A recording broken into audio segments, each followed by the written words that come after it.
You're listening to the P.A.C.E Radio Network here at paceradio.net. The views expressed by the individuals during this broadcast are their own opinions, and they may not be the same as those of their group or other organizations they may be involved with. All medical advice during our broadcast is not a medical opinion and should be checked with your medical physician.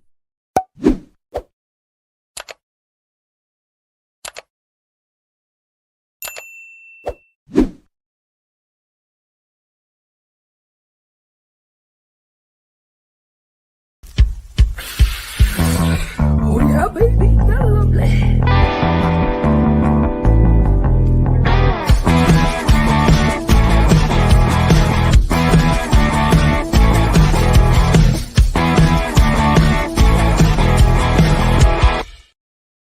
Good morning, it's October the 28th, and welcome to Psychedelics and Cannabis Educational News. We're live here at paceradio.net. Good morning, Rev Cindy. How you doing? I'm doing well. How are you doing this morning, Al? Not too bad. I'm doing good. I'm actually doing good. A little chilled, a little cool here. I see some of my friends. They're about an hour north of me. They're posting pictures of snow. We had snow here last night. Oh. Yeah, like not like nothing and not enough to stick. But I was at my daughter's house last night, and on my drive home, there was snow coming down. Oh. Just seeing it. It's not accumulating, but just seeing it is nasty. It just tells you that winter is knocking on our door. It's here. Yeah. It's here. So anything new and exciting before we get into the news? I head off to Vancouver on Wednesday for the psychedelic conference, Spirit Plant Medicine Conference. Yeah. Very nice. So that means you won't be here next Monday? For 2 weeks. Yeah. For 2 weeks. There we go. 2 weeks. All righty. All right. Well, we'll get along. We'll figure it out. We'll figure it out. We always do. Yes. All righty. Here we go with the first story of the day. It's up. Coming to us from cannabis.net. If the FDA approves it, 5 million depressed Americans could benefit from a new psychedelic therapy. Yeah, with millions of people around the world suffering from depression, a seriously worrying condition that affects countless families and societies as a whole. It's also still so highly stigmatized, hindering people from seeking help, a proper diagnosis, and treatment. And for those who do get treated, recovery may be futile. That's because depression is so multifaceted and it is such a complex condition. There are several social, familial, environmental, and biological factors at play at any given time. In addition, factors such as genetics, trauma, stress, and substance use also plays a role. When it comes to treating depression, responses are highly individual too. A medication and dosage that works well for some may not work well for others. Additionally, individuals with coexisting conditions, including PTSD and anxiety, or people with specific genetic differences in brain chemistry, will respond differently to pharmaceutical medications. Even those who do respond may find it takes a long time to work. And antidepressant medications are notorious for their harmful side effects. Over the last few years, psychedelic drugs, medicines, have become increasingly popular for their ability to effectively manage treatment-resistant mental health disorders, including depression. Thanks to a growing acceptance of a therapeutic potential of psychedelics, individuals suffering from depression now have more hope than ever with a safe, natural choice. And while there may be many popular psychedelics to choose from, it's none other than the psilocybin magic mushroom, which are the most famous of all. It's also the most researched out of all other psychedelics when it comes to depression. And there's a solid body of research proving its efficacy for treatment-resistant depression. During a recent study from the Emory University, UC Berkeley, and the University of Wisconsin-Madison investigators sought out to better understand the demand for psilocybin therapy, focusing on depression in the United States. The researchers analyzed data on the prevalence of depression, which were taken from national polls. From this data, they determined that roughly 5 million Americans would meet the criteria for psilocybin therapy if it were ever to be approved. Our findings suggest that if the FDA gives the green light, psilocybin-assisted therapy has the potential to help millions of Americans who suffer from depression, explained Sid Friesen Rab, the study's lead author and an Emory MD candidate, in a press release. This underscores the importance of understanding the practical realities of rolling out this novel treatment on a large scale, he said. The figures are also based on the FDA's inclusion criteria, taking into consideration factors such as, regional variation, insurance coverage, and variability. While our analysis is a crucial first step, we've only scratched the surface in understanding the true public health impact psilocybin therapy may have, explained Charles Rayson, one of the study's collaborators. Yeah, Rayson is also the lead researcher for one of the biggest clinical trials studying psilocybin therapy for depression. Ultimately, the realizable potential of this treatment rests in the hands of regulatory bodies, policymakers, insurers, and the healthcare community at large. Now, he also added that it's our hope that these findings spur productive discussions and proactive preparations to optimize the benefits to patients while minimizing unintended consequences. Now, they go on to say that there are many ways one can medicate with psilocybin. Some cosmonauts who already have had previous experiences with recreational or spiritual use of psychedelics may feel confident enough to engage in psilocybin therapy through standard dosing or microdosing. There are several well-established protocols that one can utilize to do so safely without supervision of a medical professional. However, for individuals who suffer from severe and treatment-resistant depression, psilocybin-assisted therapy may be the better route. It involves the administration of psychedelics, in this case psilocybin, under the supervision of a medical professional. Basically, it's like replacing conventional antidepressant drugs with psilocybin mushrooms. In either case, you'd be monitored by your doctor, and you can participate in psychotherapy sessions with them while taking the medicine. Not only is there an increasingly solid body of research proving the efficacy of magic mushrooms, but now the studies also say that they are safer and more effective than antidepressants. And when you combine it with the fact that it has little to no side effects, who wouldn't want to take psilocybin magic mushrooms for depression? A recent study demonstrated just this. Researchers at the Center for Psychedelic Research at Imperial College in London found that taking magic mushrooms was more successful at treating depression compared to the widely prescribed SSRI antidepressants. For the study, they focused on escitalopram, which is an SSRI antidepressant, and psilocybin. Nice word. Wow. No wonder I'd take a big sigh on that one too.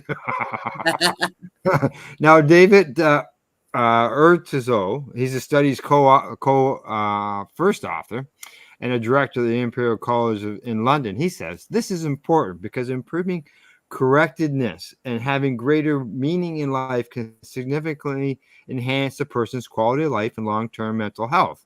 The study suggests that psilocybin therapy might be a more holistic treatment option for depression, addressing both the symptoms of depression and overall well-being.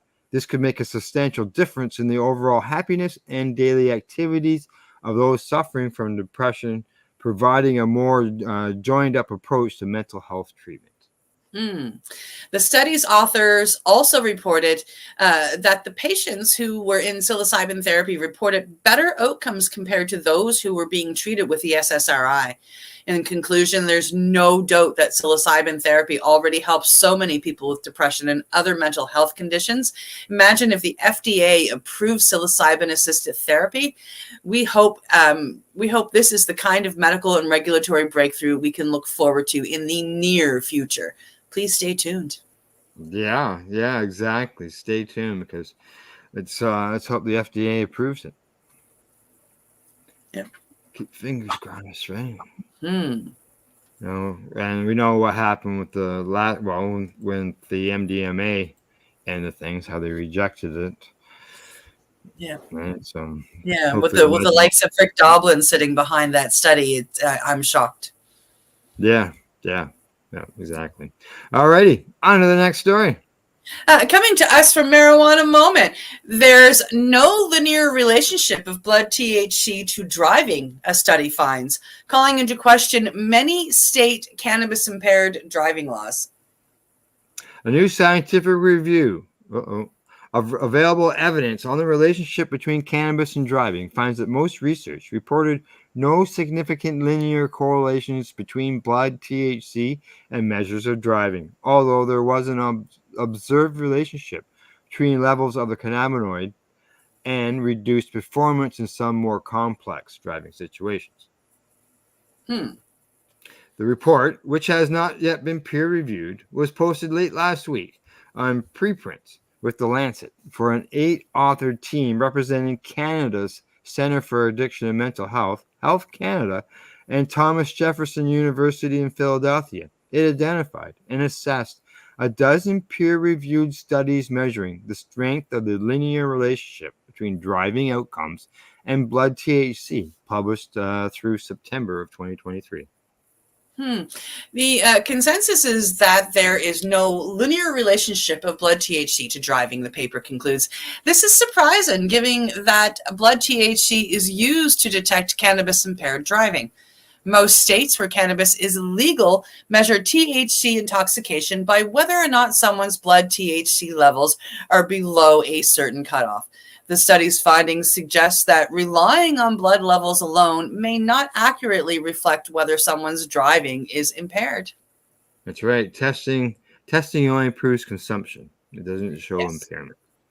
Of the 12 papers included in the present review, authors wrote, 10 found no correlation between blood THC and any measure of driving, including, and they say, standard deviation of lateral possession, speed, car following, reaction time, or overall driving performance. The two papers that did find a significant association were from the same study and found significant relationships with blood THC and the SDLP, speed and following distance.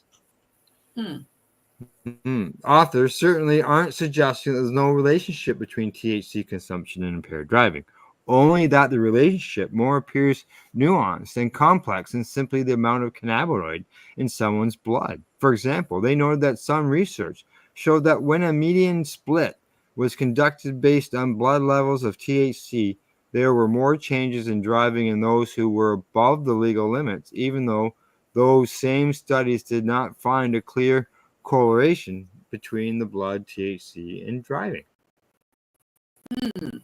Authors said that detail suggests there indeed may be limits above which driving is impaired, which may explain why the one study with high doses found significant correlations between blood driving and THC. I think that was supposed to say blood THC and driving. Complexity of tasks behind the wheel may also seem to matter. The one study that found correlations, the review authors point out, used complex driving situations that consisted of a combination of rural, urban, and interstate roads that involved distractors such as deer emerging in rural areas, car doors opening into traffic, and kids on bicycles. Drivers in that study were also told to do a second task while driving, for example, watching lights in a rearview mirror or making a selection on the car stereo. Thus, scenario and task complexity may be an important variable in revealing an association between blood THC and driving, the paper says, encouraging future research to vary the task demands of the drive to unravel the complex relationship of blood THC to driving. Despite the new paper's findings that there's little evidence of a linear relationship between blood THC levels and driving performance, authors say their conclusions have important implications for road safety, pointing to roadway situations they describe as challenging and complex, as well as increases in potency of cannabis over the past years. Current methods of detection of impairment may be suited to some types of situations, but more large-scale studies on the relationship of blood THC and driving are needed that systematically vary driving complexity and cannabis potency. This story is really long, hey? Yeah, I know it is. We'll just go a little bit more here. Okay.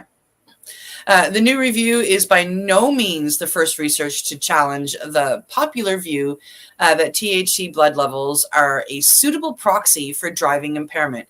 In 2015, for example, the U.S. National Highway Traffic Safety Administration concluded that it's difficult to establish a relationship between a person's THC blood or plasma concentration and performance impairing effects, adding that it is inadvisable to try and predict effects based on blood THC concentrations alone.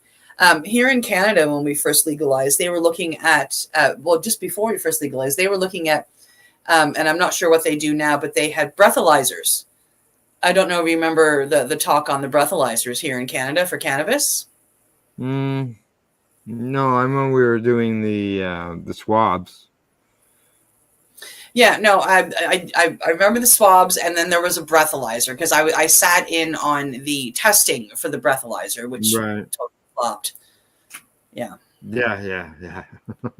Yeah, it doesn't work that way. And the same, like the 5 nanograms that we have here in Canada of THC in your blood is also based on the government found when they went down to the U.S. to see what they had for their levels.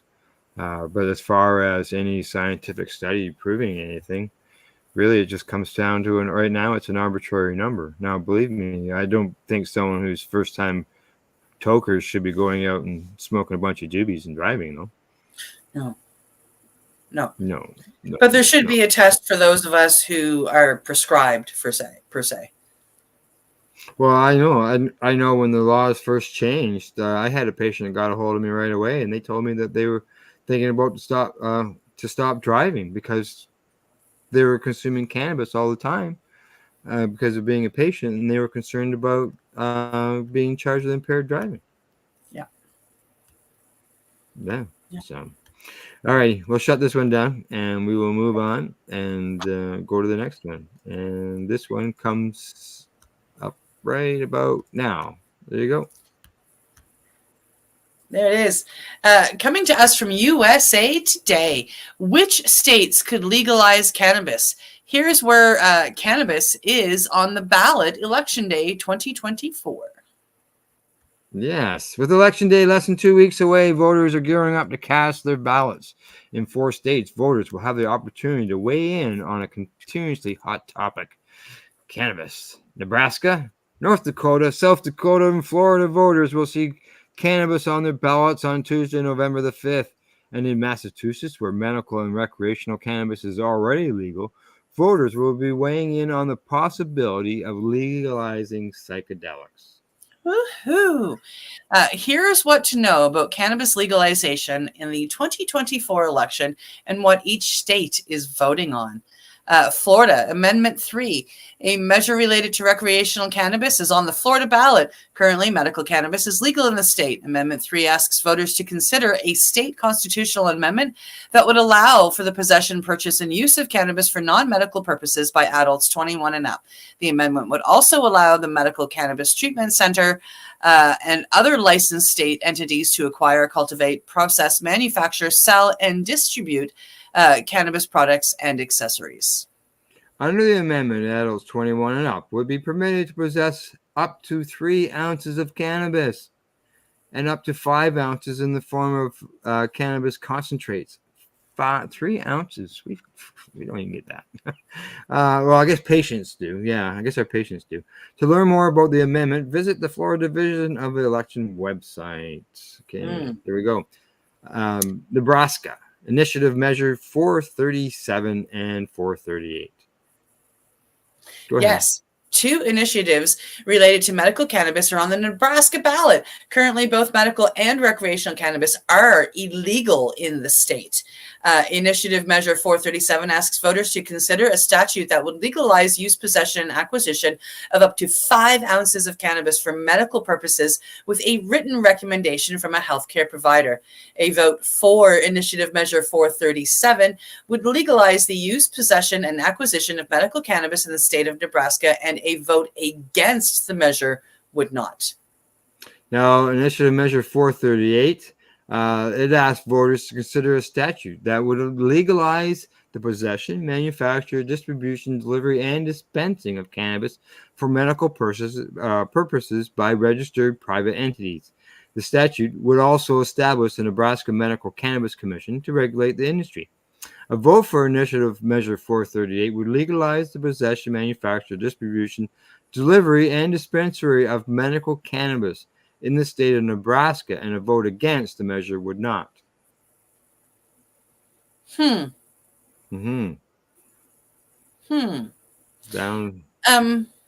a lot like 437. Yeah, it did, didn't it? Yeah. To learn more about the 2 ballot initiatives and to view a sample ballot for the upcoming election, visit the Nebraska Secretary of State website. Yeah, I think we're going to find that line at the end of each one. Yeah. North Dakota, Measure 5, a measure related to recreational cannabis, is on the North Dakota ballot. Currently, medical cannabis is illegal in the state. Initiated Measure 5 asks voters to consider a new chapter of legalization that would allow the following: production, processing, and sale of cannabis, and possession and use of cannabis for adults 21 and up. Direct a state entity to regulate, register recreational cannabis production businesses, dispensaries, and their agents. Provide protections for adults 21 and up who use cannabis. Provide penalties for violations of the chapter. Preserve certain employer rights regarding use of cannabis by employees. Supersede local ordinances that would prohibit the purchase, sale, use, delivery, or growing of cannabis by adults 21 and up. Provide that fees must be appropriated by administration of the chapter. Yeah, a yes vote on the Initiated Measure 5 would approve the chapter, and a no vote would not. And there you go. If you want to learn more, there's a website to click on. South Dakota Initiated Measure 29. A measure related to recreational cannabis is on the South Dakota ballot. Currently, medical cannabis is illegal in this state.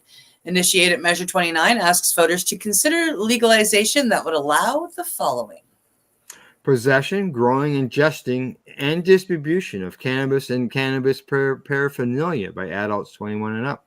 Restricts cannabis possession and consumption in areas such as schools or where tobacco is prohibited. Provides employers with the rights to restrict an employee's use of cannabis, and property owners the right to regulate the use of cannabis on their property. Under the legislation, adults 21 and up would be permitted to possess up to 2 ounces of cannabis in a form other than concentrate or other cannabis products. It would also allow for possession of up to 6 cannabis plants with no more than 12 plants per household. Oh, so it's not based on residence. Completely. All right. Now, in Massachusetts, question number 4 says both medical and recreational cannabis are legal in the state of Massachusetts. And on election day, Massachusetts voters will have the opportunity to consider legislation related to the legalization of psychedelics. Question 4 asks voters about legislation that would allow the following: possession, growing, and use of certain natural psychedelic substances in certain circumstances. That's ominous. Purchase of natural psychedelic substances from approved locations under the supervision of a licensed facilitator. regulation and taxation of psychedelic substances, of course, creation of Natural Psychedelic Substance Commission and Natural Psychedelic Substances Advisory Board, provides cities and towns the ability to reasonably restrict the time, place, and manner of the operation of licensed facilities selling psychedelic substances. Facilities cannot be banned. Restriction on the basis to deny medical care and public assistance disciplined by a professional licensing board or adverse orders in child custody cases for adults 21 and up using psychedelic substances legally. Permitted natural psychedelic substances include 2 found in mushrooms, psilocybin and psilocin, and 3 found in plants. DMT, I'm going to say that's what that word is. Mescaline and ibogaine. Now, adults 21 and up would be authorized to possess up to 1 gram of psilocybin, 1 gram of psilocin, 1 gram of the DMT, 18 grams of mescaline, and 30 grams of ibogaine.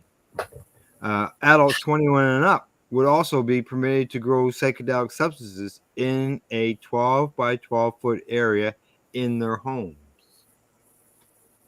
Ooh, a vote yes on question 4 would approve the legal legislation, and a vote no would not, of course. And there's your website to learn more.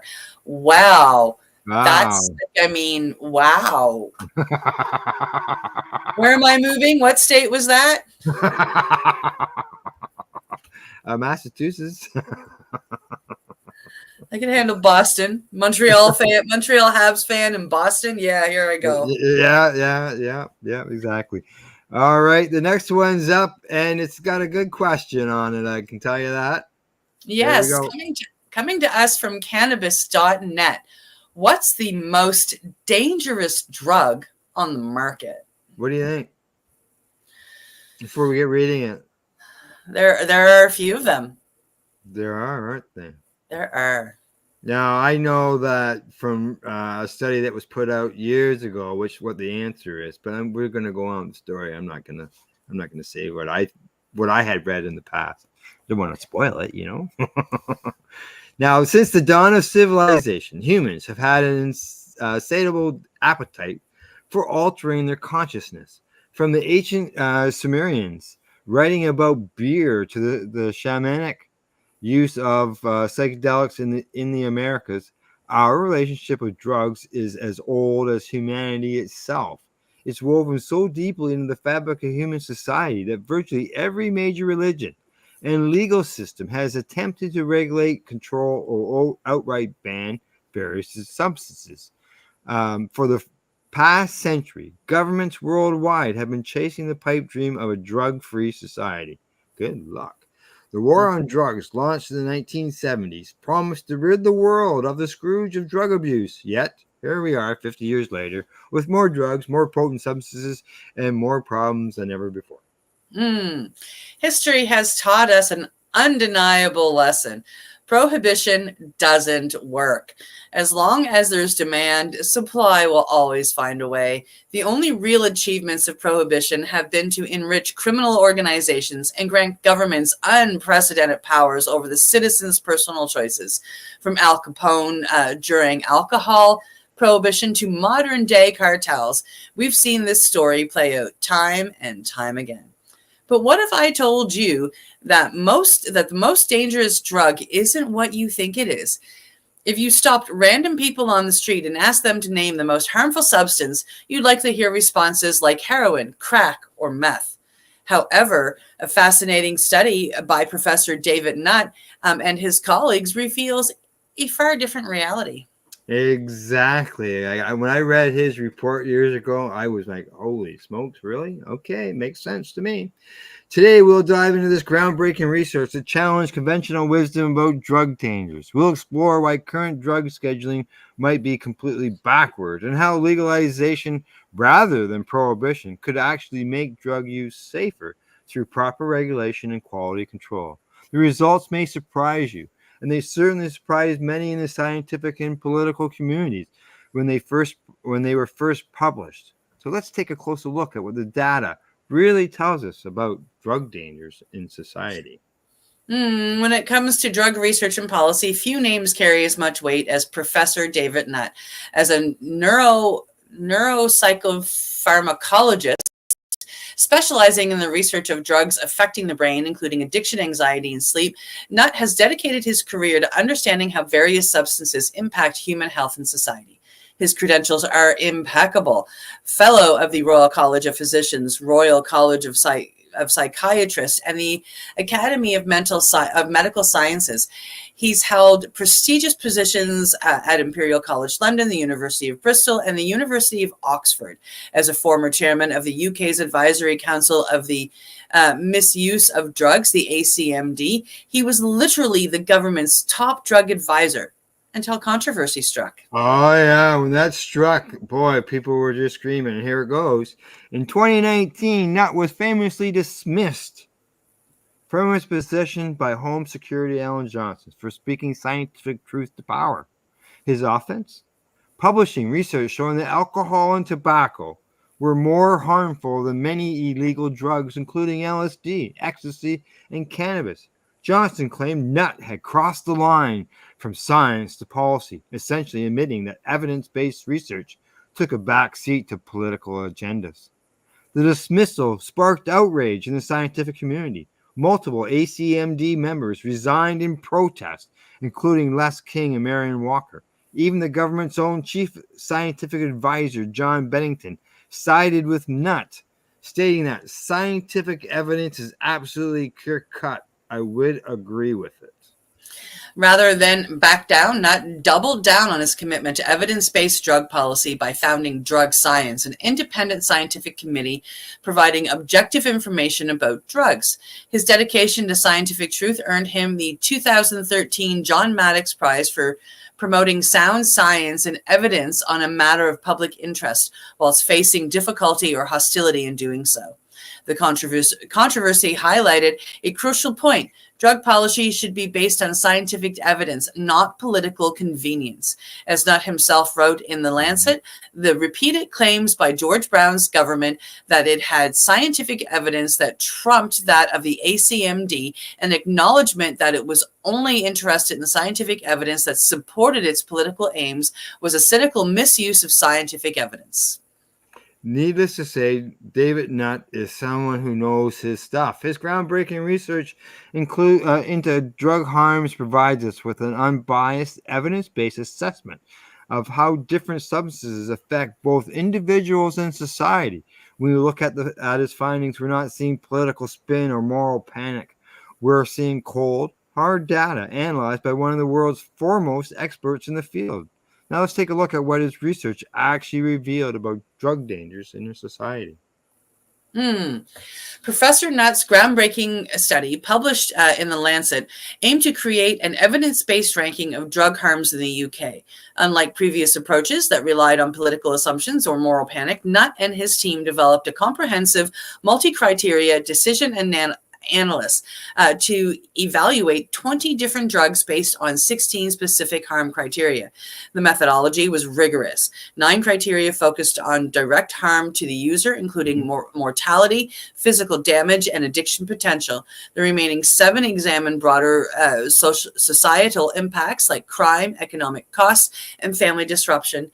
Each criterion was weighted to reflect its relative importance, allowing for a nuanced understanding of both personal and societal harms.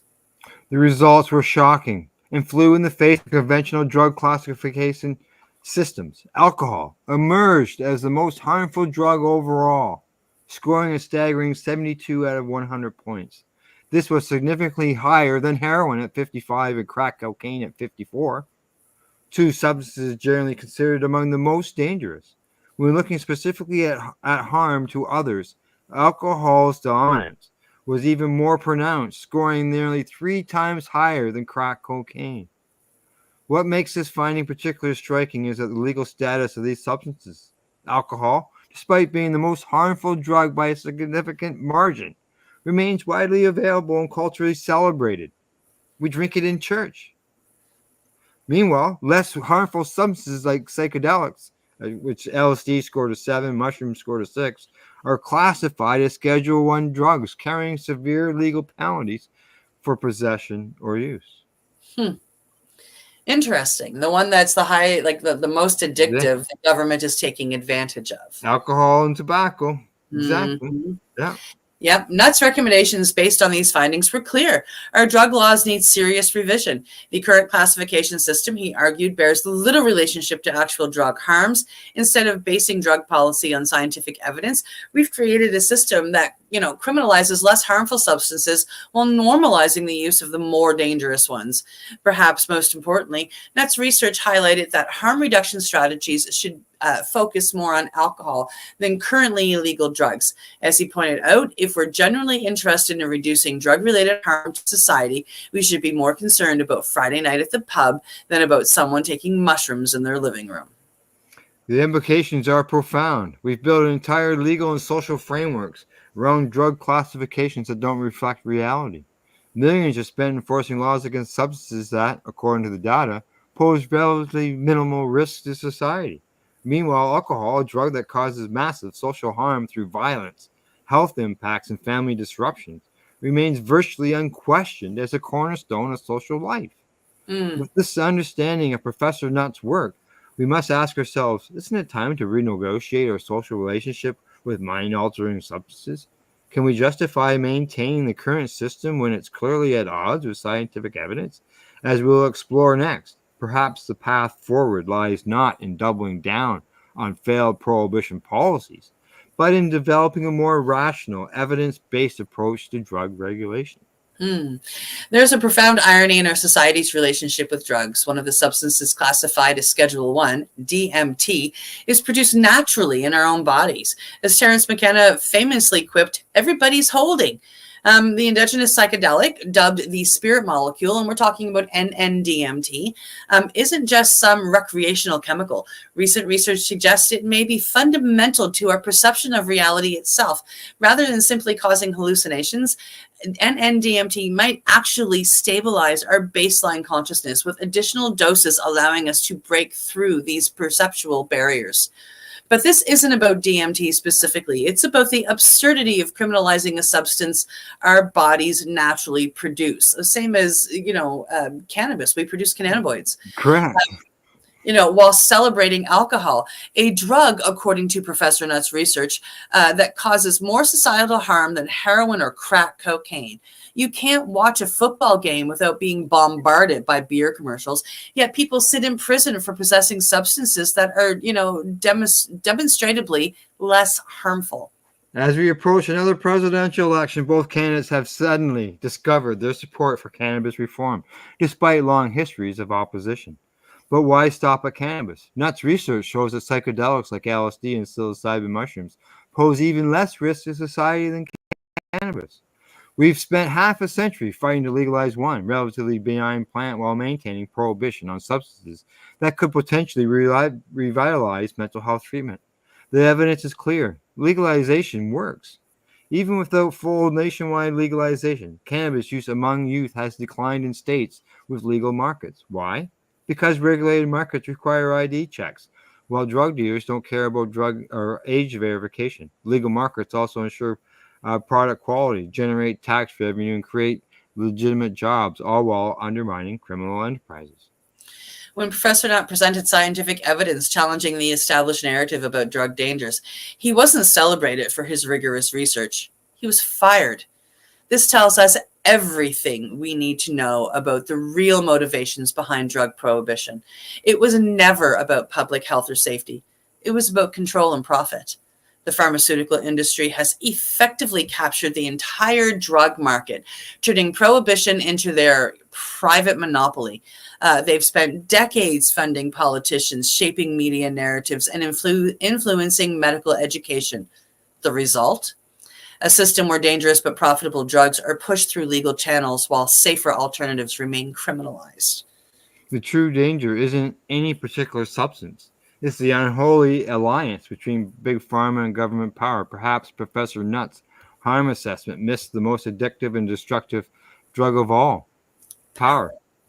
It's the one substance corporate executives and politicians can't seem to get enough of, and their addiction has shaped drug policy for generations. It's time to admit that the war on drugs was never about protecting public health. It was about protecting profits and power. The science is clear. The evidence is overwhelming. The only question that remains is how many more lives must be ruined before we finally embrace a rational, evidence-based approach to drug policy. I bet you a lot of people wouldn't think that alcohol and tobacco were number one on his list. There is a list. Yeah. Yep. There is a list out there that they created at that time, showing which ones were the worst. And the only thing that I put up there, which they put up at the end, is the love of control. They called it power, but there's a reason why the most addictive substances on the planet are legal: alcohol and tobacco. And we're not talking mapacho. We're not talking, indigenous tobacco. We're talking Virginian tobacco that has all of these chemicals put in it. There's a reason why they do that. And it's because if we get addicted to it, we keep coming back for more. I'm surprised that they haven't legalized things like heroin or cocaine or whatnot, because there's an addictive quality to it and people keep coming back for more. So if they can get us all addicted to tobacco and alcohol, then they've got, us constantly coming in to buy it constantly. And the money that's why there's some people say there's no cures. There's only things to make people feel better, because if there's a cure, people don't come back, right? That's why honestly, I love watching all of these mushroom dispensaries pop up, but that's why a lot of them end up closing. It's not because some of them it's because they've been raided, but others close because there's not really a huge, massive market out there for it. Not yet. People come in, once a week, once a month, and they get their gram to 5 grams, and that's it. You don't see them, in a day or two for like another joint or another bottle or another whatever. They go away and they're good. Yep. All right, break time. I see we run a little long on that. So we'll be right back. You're watching Psychedelics and Cannabis Education and News. We're live here at PACEradio.net. We are people advocating cannabis education here at PACEradio.net. Limestone City Hydroponics is Kingston, Ontario's hydroponics shop. Take your growing to the next level and create the optimal environment with a tent kit, or maximize your yield with an ebb and flow flood table kit. Either way, Limestone City Hydroponics has more sizes and options to fit your needs. Are you looking for the power of the sun that adapts to your budget? Then look no further, as they have professional grow lighting. They have indoor grow systems that are easy and cost effective, with many options to fit your living space and lifestyle. Cultivate your growing potential. We have everything you need to succeed. And if you can't make it to the store, they offer local delivery to the greater Kingston area. Remember, when you're looking for experts to help you grow, then look no further than the locally owned Limestone City Hydroponics, 105 Sunderland Drive in Kingston, Ontario. Call them at 613-548-0420. Are you looking for non-stop, continuous cannabis and psychedelic programming? If you are, then turn your browsers to 420radio.ca or PACEradio.net, where you will find the 420 PACE re-rolled Saturday. Everything gets started at 8 a.m. Eastern Saturday morning.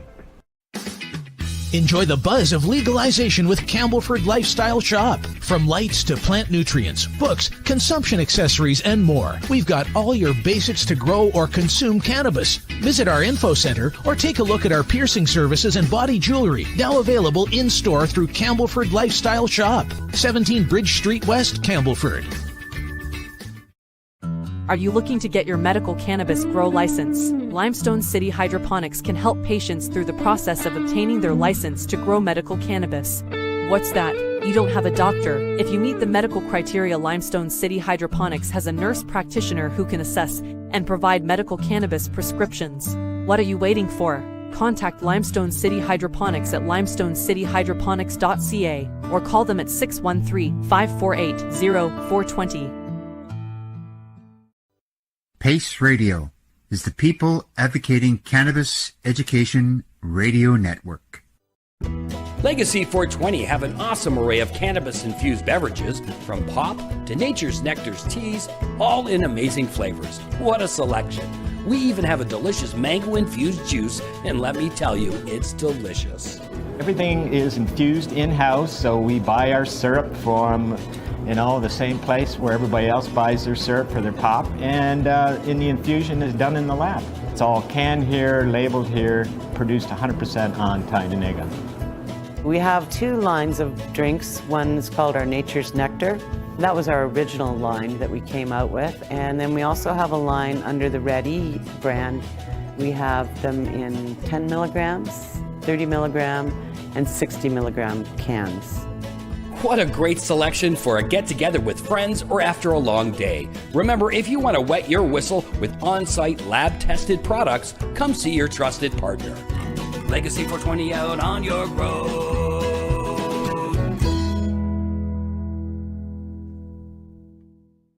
You're listening to the Pace Radio Network here at paceradio.net. Watching Psychedelics and Cannabis Information. We're live here at paceradio.net. I don't know whether you got my message there, Cindy. We're going to jump the next story, the one from Singapore, because it is so long and we're running late. Okay, so head to the government funded. Correct. We'll jump right to the government funded. Here we go. Gotcha.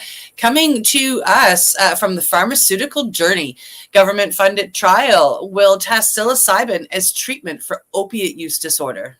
Oh, there goes another one. Good stuff. Another one that can fight the opioid issues that we have here in North America. UK's first trial will investigate whether psilocybin, the active ingredient in magic mushrooms, can help prevent relapse in people recovering from opioid addiction.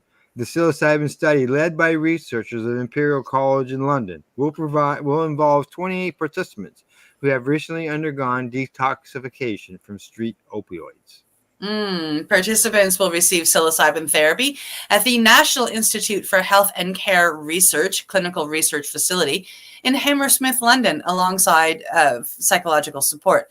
The project is one of 4 funded with £7 million award from the NIHR aimed to reduce harm from illegal drugs. In a press release published on October the 18th, Imperial College said that participants in the first in the UK trial would be closely monitored for effects on their mental health and tolerability of the psilocybin. Participants will also be monitored for up to 6 months after receiving psilocybin doses to track any changes in their opioid use, cravings, mental health outcomes, and psychological well-being.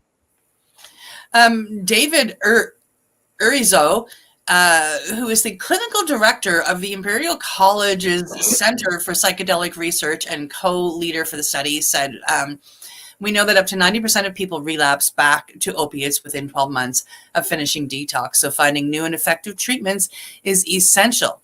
If the trial is successful, it offers hope for a new type of treatment that could make a significant difference to this group of people. If our initial trial is successful, we will work to enable the development of further clinical trials in larger populations to bring a new treatment to patients and the NHS. Commenting on the trial, Amira Gurgis, chair of the Royal Pharmaceutical Society Science and Research Committee and M-Pharm program director at Swansea University Medical School, says the research project is clearly certainly an initiative and could provide valuable insights into novel treatment options for addiction. Goes on to say this study is focused on relapse prevention rather than just initial detoxification. It is particularly compelling as relapse remains one of the most significant challenges in achieving long-term recovery. Yeah, she also added, as with all psychedelic therapies, there are regulatory, ethical, and clinical concerns to address, particularly ensuring appropriate therapeutic context and monitoring. One of the major concerns surrounding psychedelics, including psilocybin, is the potential for adverse psychological experiences, commonly referred to as quote-unquote bad trips. The long-term effectiveness of psychedelic-assisted psychotherapy, particularly in preventing opioid relapse, remains uncertain. Further research is essential to confirm its efficacy, safety, and suitability for different patient populations. This is definitely an exciting development. The long-term impact of this research could be transformative, but it will take time to fully understand its role in addiction treatment. Now, Colin Davidson, professor of neuropharmacology at the University of Central Lancaster Landshire's School of Pharmacy and Biomedical Sciences added, "We all know how deadly heroin and fentanyl can be, and we now have the nitsans, which are our new synthetic opioids, flooding the market. Fentanyl is more potent than heroin, and many of the nitsansins are more potent than fentanyl. Meaning that respiratory depression and death are even more likely from these newer opioids. Thus, new treatments are desperately needed for these dangerous medicines." Psilocybin, which is one of the safer medicines of abuse, has proven to be useful in depression and anxiety, as well as alcohol and nicotine addiction. If it proves to be useful in opiate use disorder, then given the current opioid epidemic, it could save many thousands of lives. Existing studies have found that psilocybin may be as effective as escitalopram for the treatment of depression. And a study due to finish at the end of 2024 is looking into the medicine's potential for treatment of anorexia.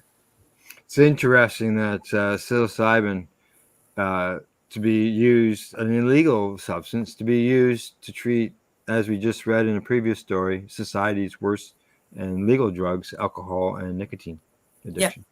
Yeah. Okay. The other studies to be funded by the NIHR will look at developing a virtual reality enhanced treatment integrated with wearable device to improve outcomes for people with cocaine dependence. Testing app coordinated daily bot contact to improve prison release continuity of care for former prisoners, and developing a better way for people with opioid dependence to switch from methadone treatment to ibuprofen long-acting injection. I haven't heard of that one yet. Interesting. Yeah. So there we go. Another story out of the way. Done. Okay. Next. There we go. Next. Coming to us from Marijuana Moment, Harris will legalize cannabis as part of Freedom Agenda, Democratic governor says, noting Biden has done very little on the issue. Vice President Kamala Harris's support for cannabis legalization is part of the Democratic presidential candidate's Freedom Agenda. Colorado Governor Jared Polis said in an event hosted by musician and cannabis icon Willie Nelson. This was last Thursday. He highlighted Harris's backing of the policy change as a key difference between her and current President Joe Biden, who said he has done very little on the issue during his term. The Colorado governor was among a number of politicians, celebrities, and cannabis reform advocates who spoke at the online event hosted by Nelson, along with his wife, Annie D'Angelo, and fellow Texas musician Dar Jamal. Other speakers included entertainer Whoopi Goldberg, U.S. Reps Earl Blumauer and Barbara Lee, travel reporter Rick Steves, and former NFL player Ricky Williams. Nelson himself, along with Goldberg, emphasized that despite Harris's past as a criminal prosecutor, she's now fully behind putting an end to penalties around cannabis. If we want to see legalization become a reality, we have to do what we can to elect Harris, the musician said. We need you to drag your friends to the polls if need be. At the end of the day, we can't go on blaming her for enforcing the law when she was a prosecutor. That was the law. That was her job. And we need to recognize when we have a real partner in this mission to legalization. We've all been on, and in Vice President Harris, there's no doubt that we have that partner. Nelson, who lives in... Oh, go ahead. Who lives in Texas, also recently urged voters in Dallas to pass a cannabis decriminalization initiative that will appear on their local ballots in November. Early voting for that measure kicked off on Monday. And on Thursday, he also encouraged voters in Florida, South Dakota, North Dakota, and other states to turn out and vote for cannabis reform as well. Yep. Goldberg, who said she's used cannabis to help manage menstrual cramps, explained that she believes Harris now understands cannabis prohibition as a failure following her experience as district attorney in San Francisco and as California's attorney general. Goldberg says that she did her job. She put folks in jail. Now she's saying, hey, listen, maybe under those guidelines we made a mistake. Maybe we need to rethink this. And anytime we can find growth in politicians, I say yay for them. Mm-hmm. It's really important that we get these things thought of as normal. Whoopi then added, when we're talking about cannabis, it should not be something that is ever thought of as something harmful, because it's not. And we have so many ways of using this, and Camilla now knows that. Many of the speakers described Harris as the first ever major party presidential nominee to ever call for cannabis legalization on the campaign trail. Paulus called her the first major party candidate to support leaving it up to the states. When I read that in the past, like in the recent past, and I keep thinking back to Jimmy Carter, I was thinking he was going to legalize cannabis at one point, but I'd have to look further into that. People always like to talk about how are Joe Biden and Kamala Harris different. Well, Joe Biden has done very little on this, and finally, they have the rescheduling sitting there. We hope they approve it, but that's just the first step. For Harris, Polis added, cannabis is part of her personal freedom agenda, grouping the issue with the vice president's support for reproductive rights, marriage equality, and even civil rights matters. Mm-hmm. And despite former President Donald Trump's recent endorsement of cannabis legalization in Florida and certain other reforms, Paula said the Republican nominee already had a chance to enact reform when in the White House and wasted the opportunity. Blumauer and Lee, both members of the Congressional Cannabis Caucus, joined the webinar together and described Harris as a leader in the movement of cannabis reform. Blumauer says the progress we've made is unbelievable. He says that this issue is a secret weapon for the party. If it weren't for the cannabis being on the ballot in Arizona in 2020, Joe Biden wouldn't have carried those electoral votes, he claimed. Young people carried him across the finish line. And that's what happened here in Canada. Mm-hmm. Legalization brought the third party up to a majority party. Yep. This is our secret weapon, and Camilla Harris has been on the forefront, the Oregon congressman who is not seeking re-election continued. She co-sponsored our MORE Act. She spoke out, not just in the campaign, but before. She has been on the cutting edge of cannabis legalization, and this is our secret weapon to win the election. It will motivate young people. It speaks to racial justice, to health, and to our public safety. Lee, for her part, asks viewers of the video event how many times they'd ever heard of a presidential candidate use the word legalization of cannabis.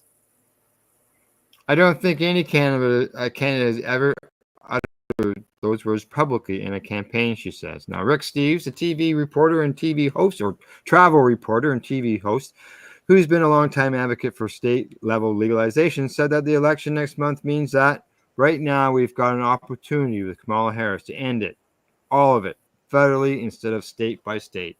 Pot's here to stay. You cannot wish it away, he added, arguing that while regulation is needed to protect safety and ensure products aren't accessible to children, the ability of an adult to consume cannabis on their own time should be protected as a personal freedom.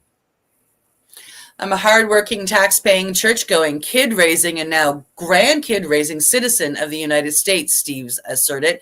And if I work hard all day long and I want to go home, smoke a joint, and just stare at the fireplace for 3 hours, that's my civil liberty. Another speaker, former NFL player Ricky Williams, said that while some politician pundits have criticized Harris's inclusion of her support for legalization in a broader plan focused on Black men as pandering, he instead sees the vice president's message as one of understanding. He says, the stories around this were, she's doing this to get the African-American vote. And for me, 100% worked right, because I know that she understands the experiences I've been through in Port Bend, Texas, put in handcuffs and taken to jail because I had an eighth of cannabis on me. When the officer realized who I was, he apologized, Williams reflected. And I realized how cannabis prohibition has been used to weaponize against the African American community. And for me as a voter and as an African American male, to see that my vote could do something to change that so no one ever has to suffer, that I'm all in. Mm. Other speakers at the event included U.S. Representative Brittany Patterson, who said Colorado's cannabis legalization has brought in millions of dollars in tax revenue, while underage use has, in fact, fallen, as well as singers Brittany Spence and Margot Price. I'm looking at a joint, and I'm just like, man, I just want to spark it right up now, quipped Spencer when she joined the call. But thank you all for having me seriously. Spencer went on to say she supports legalization because of the toll that disproportionate cannabis policing has had on the Black community, and because she's experienced relief firsthand using cannabis to help manage symptoms of endorosis. And goes on to mention the reports on a study. She said the event hosted by Nelson and D'Angelo, announced earlier this month, was meant to emphasize the importance of cannabis reform in America, according to an earlier statement, and came on the heels of Harris's reaffirming her support of federal cannabis legalization and pledging to make it the law of the land. What do you say? We pretty well end of our time. There's still much more here to go, and I think we've got the gist of the story out by reading what we did, and that absolutely. That she's for legalization of cannabis. And I know that when she first came out and said it, Trump came out for a day or two, but it's just gone silent since then on the Republican end. So that's why we don't have any report on the Republican end. They haven't said anything. So, yeah. So, you'll find out, there's still a week left to go on the federal end for the U.S. election, and there's lots of stuff that's going to happen after that.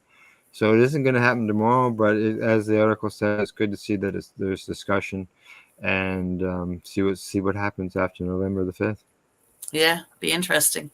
Because it's got to be done. It's ridiculous to keep it illegal, as far as I'm concerned. And just going state to state to state doesn't do what it should achieve overall, and that's covering all citizens in the U.S., just not the ones living in certain states. Yep. And knowing that the some states, it would not be a consistent law across the country, and that was why here in Canada, that was one of the reasons why the government went ahead and did it. Now, obviously, down in the U.S., you go state by state by state. You're going to have states going to be full legalization, and then you're going to have states that could be, who knows? We didn't get to the Singapore story, but there could be like Singapore, where people were put into jail cells without even a bed.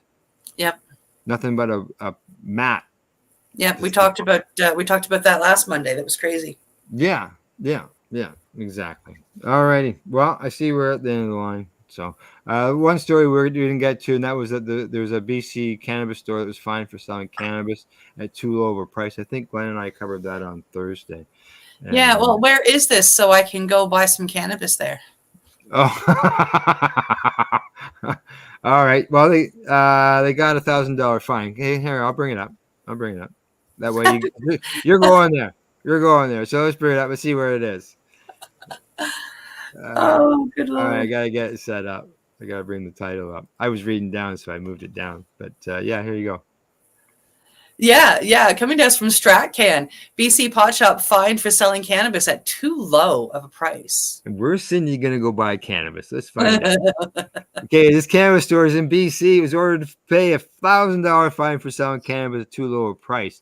Cost Cannabis in Revelstoke, BC, was ordered to pay $1,000 fine after it was ruled in a hearing in October that had violated provincial laws that prevent a retailer from selling cannabis at a price below the price at the licensee paid to the government for the cannabis and below the wholesale price of the cannabis on the day the licensee sells it to the patron.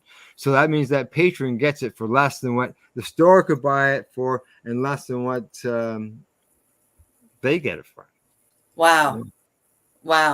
A notice of enforcement action issued to business alleged that on April 22nd, BC Liquor and Cannabis Regulation Branch received a complaint that the retailer was advertising all process and accessories in the store were for sale at 50% off. Following that report, an inspector conducted an inspection of the store on the 25th. In the report, the inspector noted that they had asked about 4 specific products, and the staff member they spoke with confirmed that their sale prices were lower than their list prices. Yeah. Now, a few days later, the same inspector then sent a request to the store licensing asking for a list of cannabis products inventory and a list of cannabis sales reports, monthly Health Canada reports, and cannabis purchase reports for January through April. The licensee provided responses to these requests in May, except for the monthly Health Canada compliance reports. Through this process, the inspector determined that the retailer had sold products below the price that they had paid the provincial wholesale distributor for them. From the options of a 1 to 3 day license suspension and or a $1,000 to $3,000 monetary penalty, the license holder received a $1,000 fine. This was because it was the retailer's first violation of this type within a 1-year period. The retail license holder admitted that the province's minimum pricing rules had been broken, accepting a financial penalty, but also argued that the rule for minimum pricing is not effective in the government's stated goal of preventing overservice and or overconsumption. Instead, they argue the rule should be changed. The licensee says the historical legal market on cannabis sales continues to be significant. Reads the document. These grayscale cannabis or gray sale cannabis products can and are being sold cheaper than the government supplied cannabis products, and this disparity is pushing the industry to remain underground. This, the underground market, is much more likely to be a source of overservice and overconsumption than sales by licenses for less than the minimum pricing. This is especially concerning as the gray market products can be tainted and are not as safe as government supplied products. The licensee will be required to pay the $1,000 penalty to the general manager of the Liquor and Cannabis Regulation Board on or before November the 23rd. Signs will also be needed to posted within the store showing that a monetary penalty has been imposed and be placed in a prominent location by a Liquor and Cannabis Regulation Branch inspector or a police officer. Well, what wonderful advertising for this little store that is right halfway in between Kamloops and Golden, BC. Is it anywhere where you're going to be it's not, eh? I can just imagine you going in there and buying something and say, hey, we heard about you in the news. Yeah, no, it is. It's closer to, it's on the east coast side of BC. So it's like very close to Golden, BC, and not very far from Banff, which of course we know is in Alberta. Alberta, yeah. This place isn't very far. I mean, it's probably a few hour drive from Tamara, though, in Cranbrook. Oh, okay. Yeah, that was my question. You answered it there, so that's good. Yeah, I was wondering how close it would be to her. So, but $1,000 fine. They sold underneath. It's the post the sign in the store. Just out of curiosity, the TD Bank was just fined $3 billion in the U.S. Do you think that they were required to put a sign up in every TD bank across North America or across the U.S. saying that they violated the government's monetary act and that they are subject to a fine? No. So I look at this as really just more of the stigma against cannabis businesses. It's cannabis itself. It just doesn't make sense. What other store has to put up a sign saying, hey, we ripped out, we did this or we did that, something that was illegal? I haven't seen any. So, all right. What do you say? All done for the day? I think we're all done for the day. We went over by 10 minutes. I know. Yeah, we're going to be 15 by the time the commercials roll on. But I figured, hey, we'll cover the last store. You're heading to BC. Your last store for a couple of weeks. You know, you might have been going to that store. That would have been cool. I would have too. Yeah, I know. Yeah. All right. Oh, hang on. We got a comment. Just came in. Just so you know, we got a comment from Daryl. Great show, Alan, Cindy. Have an amazing day. You have an amazing day too, Daryl. Thanks for your help too. You know what I'm talking about. Other than that, we're done for the day.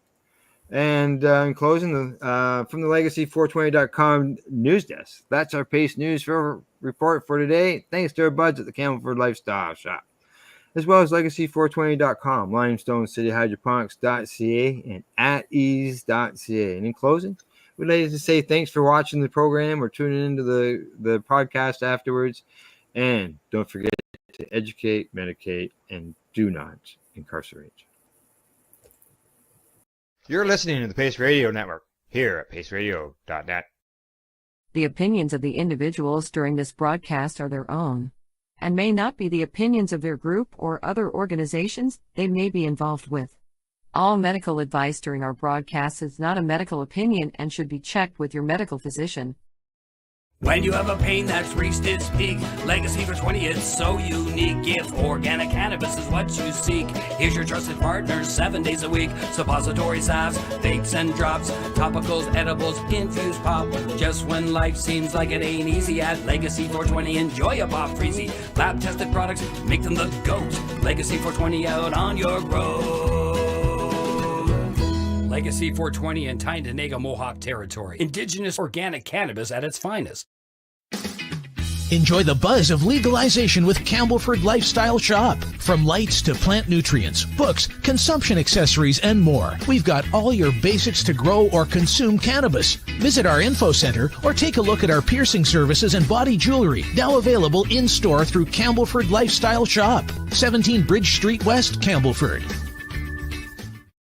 Limestone City Hydroponics is Kingston, Ontario's hydroponics shop.